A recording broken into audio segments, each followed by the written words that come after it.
Hey guys, Too Legit City here. Today we're going to be going over some Oni basics. Today we're going to be going over farm tiles and the other tiles associated with farming.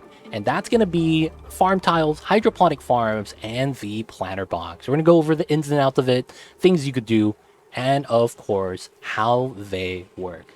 Now, of course, one of the biggest questions I get is, what's the difference between a farm tile and a planter box? You roughly get both of them around the same time, and honestly, the major difference is that the farm tile is an actual tile you could walk on, whereas the planter box is a item that you have on top of a tile. The major difference is that a farm tile could be built upside down to grow something like pinch of pepper nuts, salt vines, and things that hang upside down and that sort. Now that's an advantage for the farm tile to be able to grow additional plants. The planter box actually also has an advantage that the farm tile doesn't have, and it's the fact that you could place a planter box on top of an airflow tile to allow gas flow to go through while still being able to grow your plants. Sometimes this is very nice, as if you have a layer of CO2 at the bottom preventing your crops from growing, having the airflow allows the CO2 to slip through so that you don't run into that issue. At the same time, allowing for more oxygen movement and more oxygen per tile, as that's actually a oxygen tile on that solid tile. Now, there's also the hydroponic farm. A lot of times people think that they need a hydroponic farm in order to grow certain plants. That's not true. The only difference between a hydroponic farm and a regular farm tile, a hydroponic farm can also be built upside down like this, but the hydroponic farm has a pipeline intake so that you could actually just pipe in your liquid.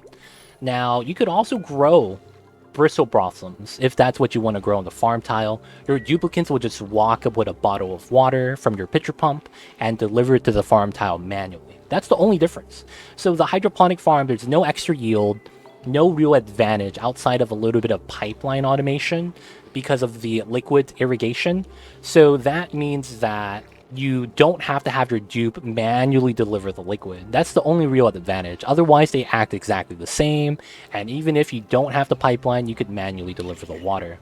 Now, the farm tiles, hydroponic farm, and the planter box, they all have one thing in common, and that your farming duplicates, your duplicates associated with farming, will always deliver 3 cycles worth of material depending on what the plant needs. If my mealwood over here eats 10 kilograms of dirt per cycle, they're going to try to fill it up to 30.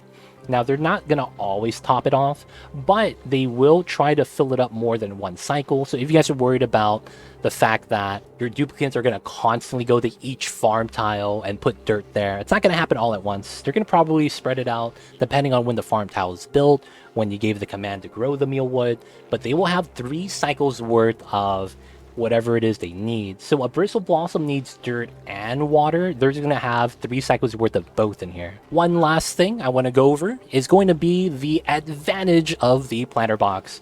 What we have right here is a door on automation. This is a really cool trick, as the Wheeze wort is a plant that chills out the area, but there's no real way of automating this. And here's going to be a way of automating this. You could literally automate the door underneath the planter box, and that disables the Wheeze wort. So you could use this method to control how you use the Wheeze wort for cooling, as this is maybe the only way outside of flooding the tile to do something like this. And by having the doors closed, Mr. Arrow Capital Fellow Man, what a troublemaker. Get out of there. Once the door closes, the planter box is going to be good again. So this way you could kind of automate the Wheeze wort if that's something you're looking to do. I haven't found another reason to use this door automation for any other plant, as the plants have to be active in order for you to grow food, and then decor plants typically don't need to be fed. And the only thing that really has use for this automation is really just the Wheeze wort, since it has some sort of utility. That has been the farming tile basics and all things associated with farm tiles. If you guys have any questions about this, leave a comment down below. And of course, guys, don't forget to like and subscribe. Thank you, guys.